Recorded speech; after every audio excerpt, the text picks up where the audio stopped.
نبی پاک علیہ السلام، یہ تو ساری دنیا بیان کرتی ہے کہ امام حسین نبی پاک کے کندھے پہ بیٹھ جاتے تھے سجدے کے عالم میں تو 72 تسبیحیں حضور پڑھتے تھے۔ پتہ ہے حضور سکھاتے کیا تھے؟ نبی پاک امام حسین کو سجدہ کرنا سکھا رہے تھے۔ حضور سجدہ کرنا سکھا رہے تھے، سجدہ کرنا۔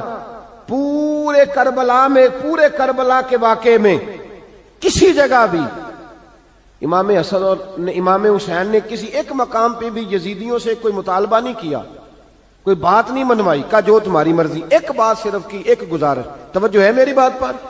ایک بات صرف کی، ایک مطالبہ رکھا۔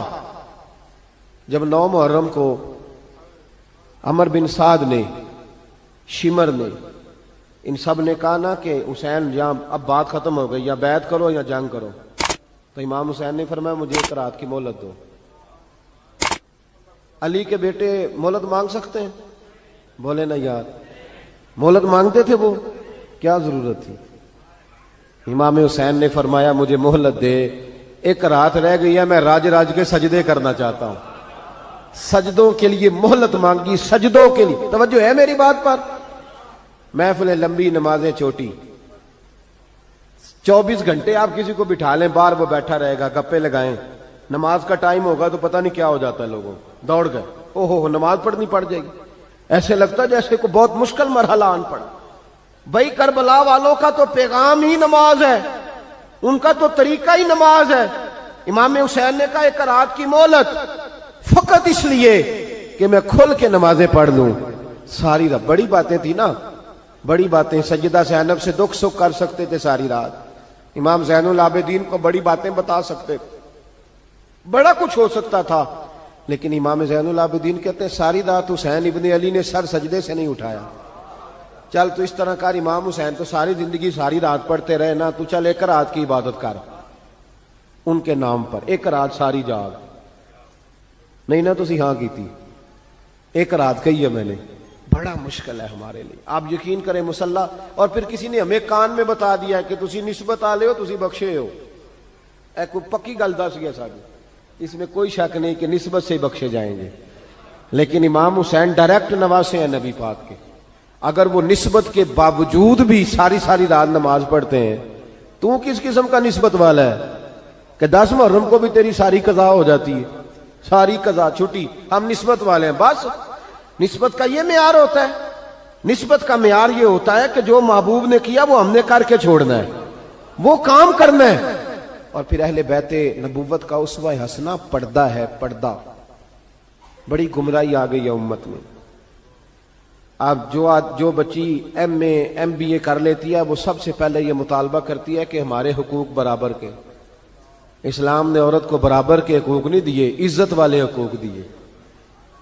کون سے حقوق دیے؟ بولیے۔ میں ایک یونیورسٹی میں تھا تو ایک بچی نے پیغام دیا، کہنے لگی جی، بچیاں بھی تھی پردے میں بیٹھی ہوئی، لیکچر یونیورسٹی میں ہو رہا تھا، تو اس نے کہا جی عورت کا تو گھر ہی کوئی نہیں ہوتا، عورت کا تو گھر ہی کوئی نہیں، تو ہم کدھر جائیں؟ میں نے کہا چلیں ادیبانہ انداز میں یہ بات درست ہے، لیکن حکیمانہ انداز میں درست نہیں۔ عورت کی تو اللہ تعالیٰ نے ذمہ داری بڑی شاندار رکھی ہے۔ جب تک باپ جوان ہوتا ہے نا، توجہ ہے میری بات پر، جب تک باپ جوان ہوتا ہے تو بیٹی اس کے گھر رہتی ہے، اور جب بچی جوان ہوتی ہے، ابا تھوڑا بوڑھے ہونے لگتا ہے نا، تو اللہ تعالیٰ خامند کی ڈیوٹی لگا دیتا ہے عورت پر، اور جب خامند تھوڑا بوڑھا ہونے لگ جاتا ہے تو بچے جوان ہو جاتے ہیں۔ تو میں نے کہا بی بی تو سمجھی نہیں، تو کہتی ہے میرا گھر کوئی نہیں، رب کریم نے تو تیرا محافظ ہمیشہ جوان آدمی کو رکھا ہے، جوان کو، کبھی باپ کو، کبھی بھائی کو، کبھی بیٹے کو، کبھی شوہر کو۔ تو یہ کیسے؟ اسلام نے تو تیرے لیے جوان خون تیرا محافظ رکھا، اگر تو سمجھے۔ حضرت فاطمہ نے ساری زندگی پردے میں گزاری، ان کا ننگا سر کبھی سورج نے بھی نہیں دیکھا۔ یہاں اللہ خیر کرے دینداروں کی بچیاں پردہ نہیں کرتے، حاجیوں نمازیوں کی بچیاں پردہ نہیں کرتے، کپڑے استری نہ ہو تو گھر میں جھگڑا شروع ہوتا ہے، اور بی بی پردہ نہ کرے تو پرواہ کوئی نہیں۔ حضرت عبداللہ بن سہل ایک تابعی بزرگ ہے، نام یاد رکھنا، عبداللہ بن سہل کہتے ہیں سیدہ زینب جب کربلا سے واپس آئیں تو وہ میری پڑوسن تھیں، 15 سال کہتے ہیں میں ان کا پڑوسی رہا ہوں، 15 سال 15 امام شورانی نے اس کو لکھا ہے 15 سال میں حضرت زینب کا پڑوسی رہا.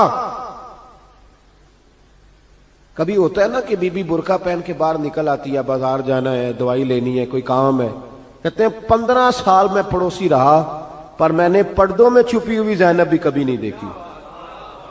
ہوتا ہے نا برقعے میں بندہ بی بی دیکھ لیتا, میں نے پردے میں چھپی ہوئی بھی بی بی کبھی نہیں دیکھی. تو کربلا والوں کا تو طریقہ پردہ ہے, ان کا طریقہ, اب آخری بات سنیں, کربلا والوں کا طریقہ حوصلہ ہے, ہمت ہے. ہمارے ہاں نا خودکشیاں عام, جھگڑا عام, لڑائی عام. اس کی وجہ یہ کہ حوصلہ کوئی نہیں. ذرا سی بات کوئی بندہ برداشت کرنے کو تیار. اہل بیت کا جو طریقہ ہے نا وہ حوصلہ ہے, وہ صبر ہے. وہ چلے محبت کی بات ہے کر دیتا ہوں. ایک بابا جی سے میں نے پوچھا, میں نے کہا جناب صحت کیسی ہے؟ کہ دکھا نہیں وڈیریاں کر چھڑیا. میں کہا کنی عمر ہے تہاڈی؟ کہندا میں عمر تے ایویں 76 کو سال ہے. تے میں کہا دکھاں تو بغیر بھی ہن تساں وڈیریا ہی ہونا سی. بس کر دے, دکھوں کو بدنام کیا ہوا بلا وجہ. اب بس کریں, وڈیرے ہونا تھا کہ نہیں ہونا تھا؟ تے نہ دکھاں دا لا دیتا ہے. ہجوم غم میں بھی توہین نے ضبط غم نہ ہوئی, ہم تو اس احتیاط سے روئے کہ آنکھ نم نہ ہوئی. اللہ والے تو مطلب شکوہ کرنا ہر وقت شکوہ, حوصلہ ہی کوئی نہیں, سکون ہی کوئی نہیں, پریشانی بڑی ہے جی, آزمائش بڑی ہے. کبھی آپ نے کہیں سنا ہے کہ واقعہ کربلا کے بعد حضرت زینب معاذ اللہ نفسیاتی مریض ہو گئی تھی؟ امام زین العابدین, سیدہ سکینہ, حضرت صغرا, وہ حوصلے میں رہے, متوانا رہے. امام زین العابدین نے اس کے بعد بھی کئی دفعہ پیروں میں بیڑیاں پہنی, کئی دفعہ. سادات کا خاندان چلا. یہ جو داتا علی اجویری نے آ کے آپ کو کلمہ پڑھایا یہ بھی سید زادے ہیں. سیدوں کا قافلہ رکا نہیں, یہ خواجہ اجمیری بھی سید زادے, غوث پاک جیلانی بھی سید زادے. یہ سادات کا سلسلہ چلتا رہا. بار بار آ کے امت کی قیادت کی ان لوگوں نے. جب دیکھیں نا یہاں کسی بندے کا کٹا ہوا ہاتھ پھینکا جائے نا, بلکہ انگلی پھینک دی جائے تو لوگ ڈر کے بھاگ جائیں گے. کسی کا, اپنے کسی کا نہیں, کسی کا. کیونکہ انسان کا وجود کٹ جائے تو دہشت پیدا ہوتی, آپ ڈر کے بھاگ جائیں گے.